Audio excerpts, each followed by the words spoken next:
We're going to get straight into the New Year celebrations in just a moment, but first we are following breaking news out of New Orleans. Officials are reporting that at least 10 people are believed to have been killed, dozens more injured, after a driver plowed into a crowd on Bourbon and Canal Street there in the French Quarter.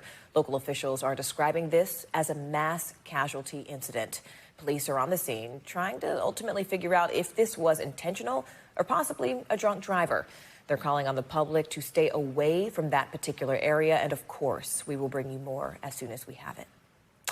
Last night, people across the globe, they gathered to commemorate the end of 2024 and to, of course, welcome in the new year. Those celebrations mark the end of a tumultuous year with more than half of the world's populations hitting the polls to cast their ballots that will shape the future of democracy across the world. Paris, for example, closed the book on its Olympic year with a spectacular fireworks display at the Arc de Triomphe, while thousands of people flocked to New York City's infamous Times Square right here in New York for their New Year's Eve celebration right around the corner from where we are right now to ring in 2025.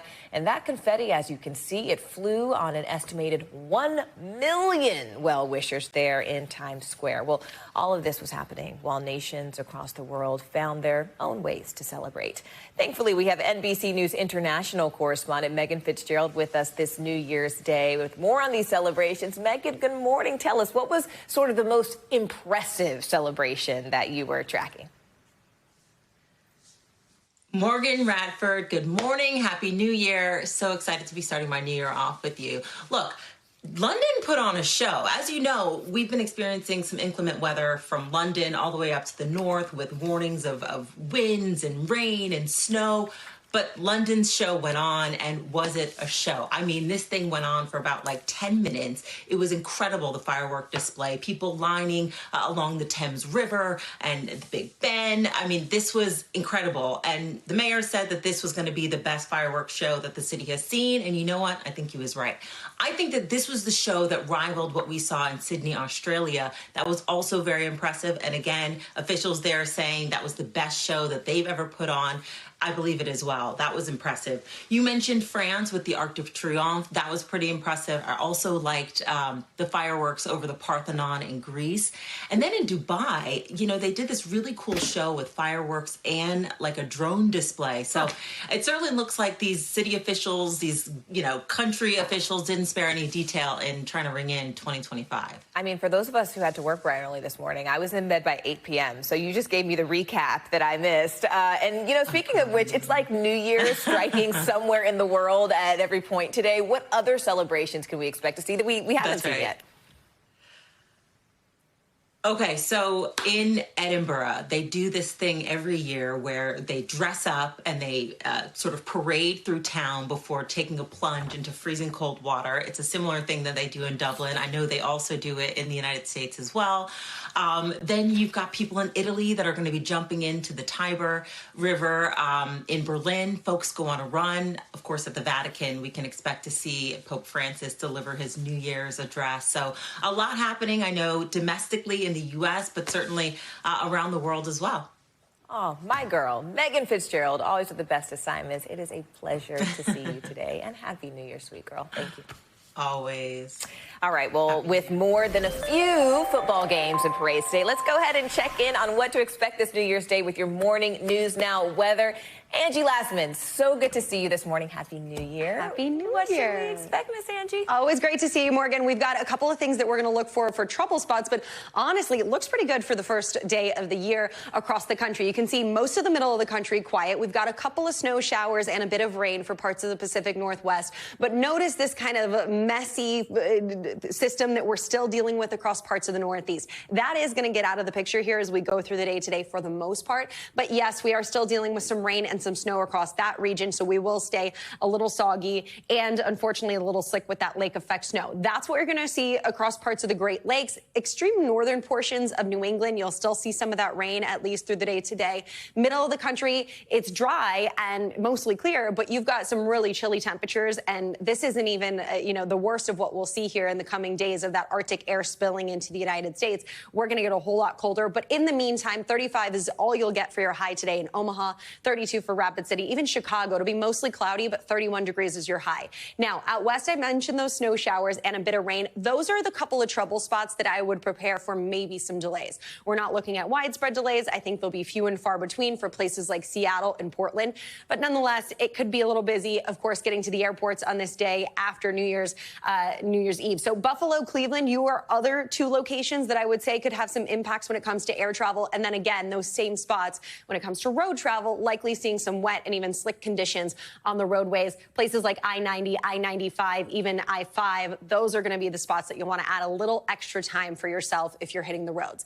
Now, the system, as I mentioned, is going to work its way out of the picture, but unfortunately, we've got some really chilly air and some strong winds that kind of settle in behind it. So that does a couple of things. Not only is it going to give us the potential to see some gusty winds today that leave us with the potential for power outages and such, but it's also going to leave that lake effect snow machine kind of going for the extended period. Today, tomorrow, we'll likely see some improvement with the lake effect tomorrow, but you notice we're still dealing with it downwind of those lakes. One other thing to note for tomorrow, we're going to see a quick moving system. It'll bring some light snow across parts of the Midwest, so heads up for places like Chicago to St. Louis. You could see a bit of snow, maybe a little bit of rain on the southern end of that system, but overall, fairly quiet elsewhere, especially closer to the coast. But downwind of the lakes, expect 4, maybe 5 inches in some of the highest amounts, and we could potentially see that ongoing here over the next couple of days. So we'll be a little iffy with the roadways in this region, at least through the end of the week. And I mentioned those wind alerts and the windy conditions that we'll see. We've got them up, really stretching from Roanoke up into Boston, New York, Philadelphia, Washington, D.C., all included in that, with these wind gusts potentially reaching as high as 55 miles per hour. So that tells me down power lines, maybe some down tree branches you could come across. So just a heads up, New York City looks to see those peak wind gusts around low 40s, mid 30s for Washington, D.C., even Cleveland and Pittsburgh, you'll be into the 30s for those winds. Of course, it could be a little iffy with travel on the roadways as well in some of those spots for high-profile vehicles. Big picture look with temperatures. This is going to be what's really going to change here as we get through the next couple of days. Now, we've been dealing with mild conditions, even midnight last night for the ball drop. Yes, we were dealing with the rain leading up to it, but temperatures were pretty mild by all standards when it comes to a New Year's Eve forecast in New York City. Unfortunately, we're going to start to see things getting back to normal and potentially really chilly down the line. But today, we've got one more day of mild conditions for the Northeast. So Boston, Washington, D.C., 50s it is. These temperatures pretty warm for this time of year, especially considering Boston running about 10 degrees above average.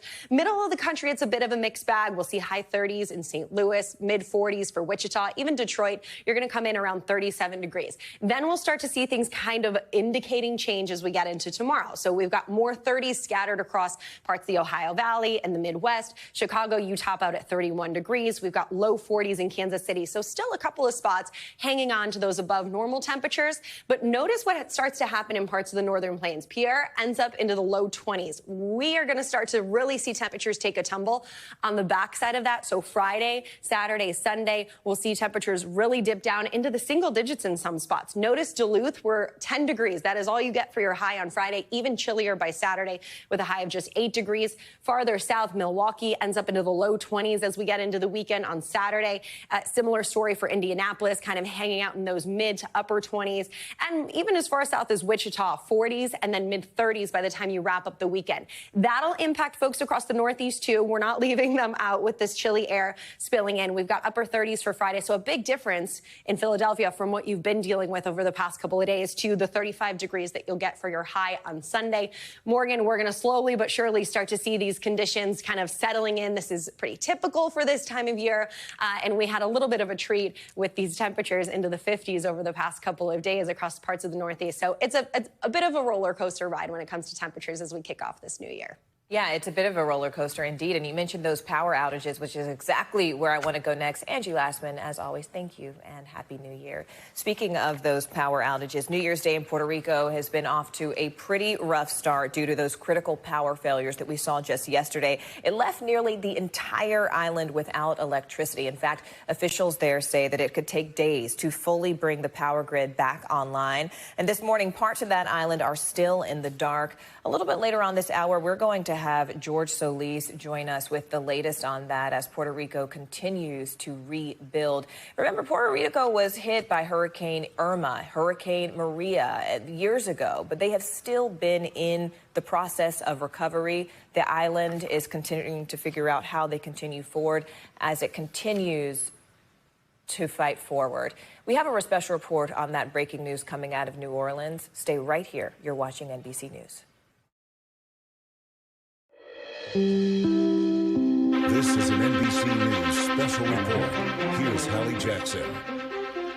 We are coming on the air with breaking news and a serious situation out of New Orleans where at least 10 people have been killed after somebody plowed into a crowd on Bourbon Street. For the very latest, I want to bring in NBC News correspondent Emily Aketa, who is joining us now. And Emily, you can see the emergency vehicles, the emergency response there in New Orleans as people had been celebrating New Year's Eve.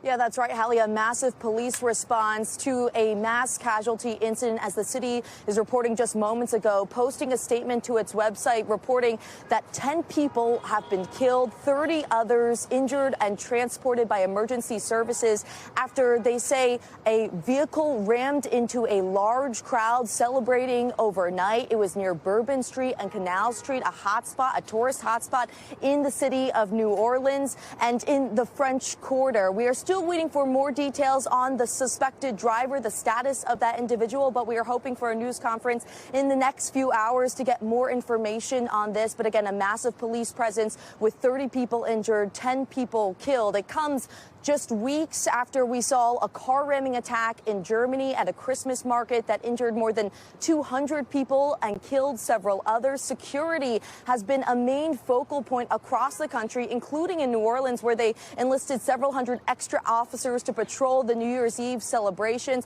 Also here in New York City, where I am, where there were thousands of officers fanned out across the city to protect what was expected to be around 1 million revelers packing into Times Square to watch the ball drop despite the thunderstorms that had rolled through. You can hear the sirens and activity behind me as police and security remains to be ramped up.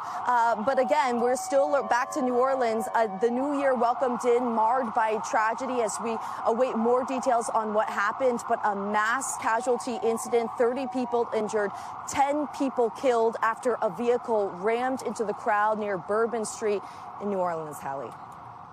Emily Aketa, thank you very much. I want to bring in our NBC News law enforcement analyst, Jim Kavanaugh, who is joining us now on the phone. Jim, you heard the details there. Dozens of people in the hospital, at least 10 people killed after this horrific situation in New Orleans, as people had been celebrating, gathering in the French Quarter to celebrate 2025, to celebrate New Year's Eve. We know that police around the country at these kinds of events had boosted security, as Emily laid out there. Talk us through the expectation for what happens from here. Obviously, an investigation, obviously the focus now on the victims and their families. Well, it's awful. It's horrible on New Year's Day to have this news right here in America. We just watched it all unfold, Hallie, in Europe, and we all talked about it in the past days. And now we have this. And we have what's shocking is that we have it at one of the most famous intersections really in America. And like many, many Americans have been on that intersection. You know, some days, we have gone through New Orleans, and Bourbon Street is a famous walk, and many people have made it. And what's shocking to me is that a car could even get into that district on New Year's Eve or New Year's Day, because if you just look at any major city, I'm here in Nashville, and they had a huge celebration last night, and the city, the police block the streets off and they don't allow access to cars. I mean, and this is really the epicenter of New Orleans celebrations. So I'm really shocked that a vehicle could even make it to that location. But nevertheless, the investigation will have to determine, how many are involved, what happened. I mean, is it an intentional attack? It sounds like it must be, but we don't know for sure. I mean, it sounds that way because of the 10 dead, the 30 hurt, and, various reports afterwards that you don't know are just right, because now it's the fog of war. So is it a drunk driver? Is it a terrorist attack? But we don't really know. But I think the gross failure is that a vehicle could even get there. Jim, it shouldn't be allowed to even be near there. You know, our local NBC station down in New Orleans is reporting that a bomb squad is on scene at this location. Would that be something that law enforcement would do as a precautionary measure at this point? It's going to be standard operating procedure to bring the bomb squad in, you know, anytime you have a vehicle that's suspected to be in an attack like that, because it can be a multi-pronged attack. In other words, you can have a person who hits with a vehicle, gets out, shoots a gun, or gets out and has a bomb in the car, gets out and tosses, you know, explosives or hand grenades or anything. And so, yes, they have to treat the car like it might have an explosive device, an improvised, we call IED, in the trunk or somewhere in the car.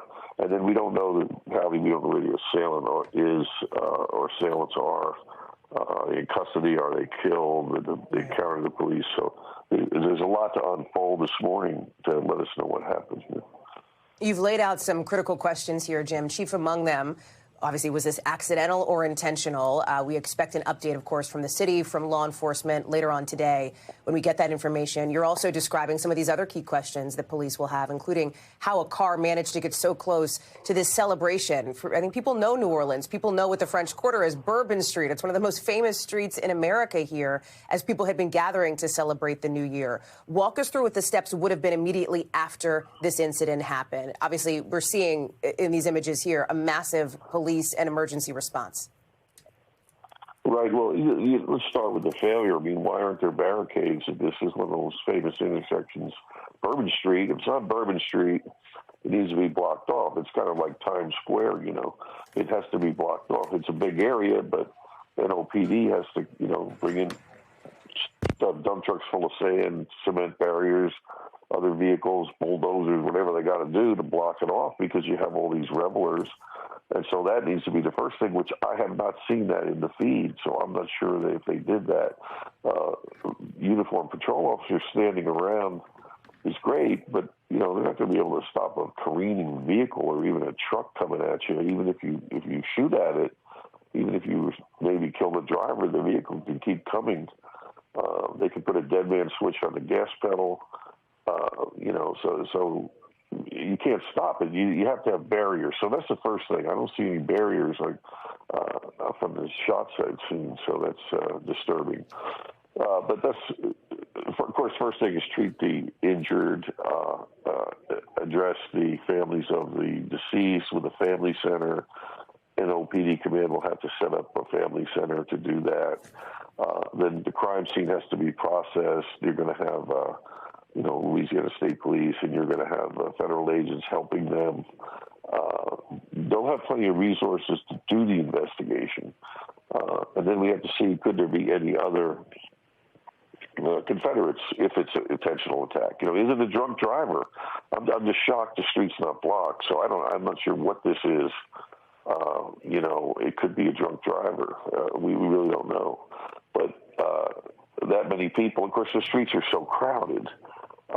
And we don't have the exact time yet. I haven't heard the exact time when it plowed into the crowd, so that may give us an indication too. But I'm sure that the street was crowded, you know, late into the morning because it's New Year's. So we're just going to have to see what unfolds and what New Orleans police tell us.